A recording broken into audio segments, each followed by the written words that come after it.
masaajidka Preston ee dalka Australia kala ogolaaday in banaanka laga maqlo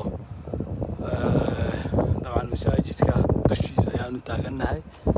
maaradii kaliya ayaa naga koraysa adinkii waxaan ku diyaarinayaa salaadii adaankii maqrib marka idinka nala socda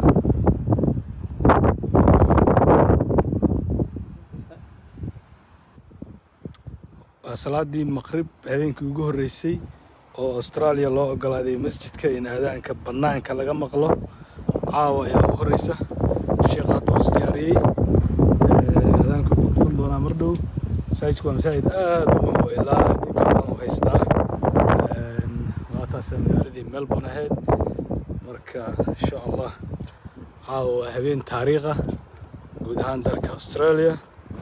gaar ahaan magaalada Melbourne joogno sheekha waa ka diyaar waaye okay bismillah okay masjidkii waa kaasa